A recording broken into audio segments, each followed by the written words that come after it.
हरे कृष्णा जितवाहन भगवान की जय। आज जितिया व्रत की पारण की कथा। इसलिए किस लिए भगवान जितवाहन को धारण करना पड़ा अजगर के रूप। आइए जानते हैं जितिया के व्रत के पारण में संपूर्ण जानकारी विस्तार से। पहले जानिए जितिया व्रत किस समय पारण किया जाएगा। साल 2025 में जितिया व्रत का पारण यानी कि आज सुबह 6:30 पर किया जाएगा। सुबह को इस समय ही महिलाएं अपने मुंह में दातुन लेना होगा। पारण करने के लिए महिलाओं को घर का ही भोजन करना चाहिए। जितिया व्रत के पारण में चावल, मरुआ की रोटी, तरोई की साग और नोनी का साग खाने की परंपरा चली आ रही है। इसलिए आप भी इस चीज़ों के द्वारा अपने व्रत का पारण कर सकते हैं। विधिवत पारण करने से आपको संपूर्ण व्रत की फल की प्राप्ति होगी। अब जानिए पारण करने के बाद जितिया व्रत की पारण की संपूर्ण कथा विस्तार से। व्रत के पारण को लेकर एक पौराणिक कथा प्रचलित है, जिसमें व्रत करने वाली मालिन माताएं ने बासी भोजन से व्रत का पारण कर ली थी। इसी वजह से उनका संतान मर गया था। आइए जानते हैं आपको इस कथा के बारे में विस्तार से। इस कथा सुनने से आपको पारण करने की और जितिया व्रत करने की संपूर्ण फल की प्राप्ति होगी। कथा विस्तार से। प्राचीन काल में एक मालिन राजा के यहाँ फूल पहुँचाने की काम करती थी और रोजाना सुबह के वक्त पूजा करने के समय राजा के यहाँ फूल लेकर जाती थी। एक बार की बात है, मालिन की जितिया व्रत था। अगले दिन उनको पारण करना भी था। उन्होंने सोचा कि आज सुबह राजा के यहाँ फूल पहुँचाने में देर हो जाएगी, इसलिए उन्होंने पारण करने के लिए रात में भोजन बना ली।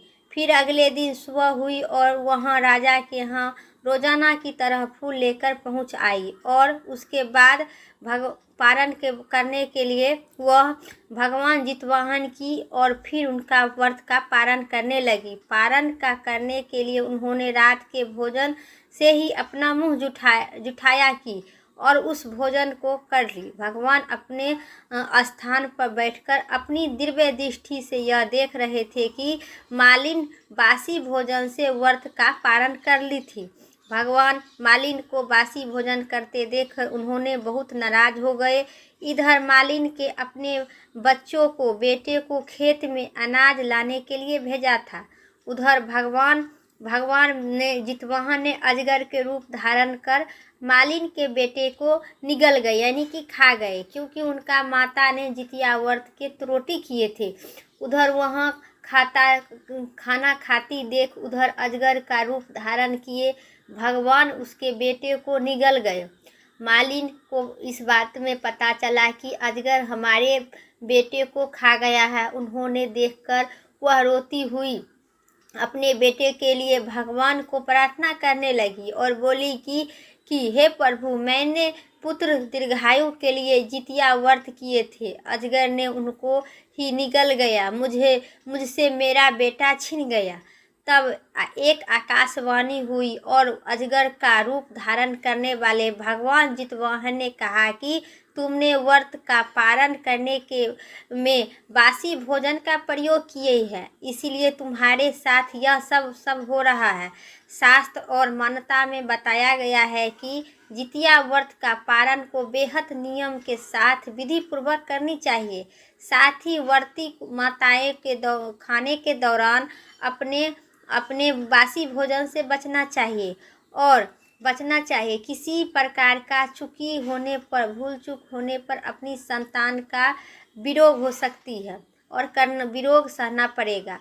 भगवान जितवाहन ने उनका फिर आश्वासन देते हुए कहा कि अब अगले साल तुमने यह व्रत फिर से करना पड़ेगा और विधि पूर्वक करना होगा और व्रत की पूजा में बच्चों की पहनानी होगी, बाली करदानी होगी और व्रत का पुण्य करके अपने बेटे को यह करदानी पहनानी जाती है।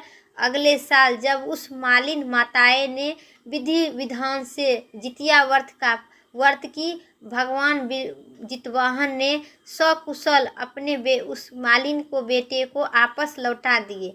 इसीलिए सभी माताओं से कहते हैं कि व्रत को पारण करने वाली व्रतों को इस बात को ध्यान देनी चाहिए कि व्रत पूरा करने के बाद भूल कर भी बासी खाना मुंह में नहीं लगाना चाहिए और शुद्ध साफ तरीका से विधिवत जितिया व्रत का पालन नियम अनुसार करना चाहिए और पालन करना चाहिए। आज जितना माता एवं बहनें जितिया व्रत किए हैं, आप बासी भोजन से बचे, विधि अनुसार आप जितिया व्रत का पालन करें, आपके पुत्र की दीर्घायु और सकुशल की प्राप्ति होगी। बोलिए जितवाहन देवता की जय, जितिया माता की जय। मेरा कथा और जानकारी इतना ही तक था। उम्मीद करते हैं मेरा कथा पसंद आई तो चैनल पर नए हैं लाइक करके सब्सक्राइब करें और कमेंट में जितवाहन भगवान की जय लिखना न भूलें। फिर अगली वीडियो लेके आते हैं। तब तक के लिए जितिया व्रत की सभी माता एवं बहनें की हार्दिक शुभकामनाएं एवं मंगल हो।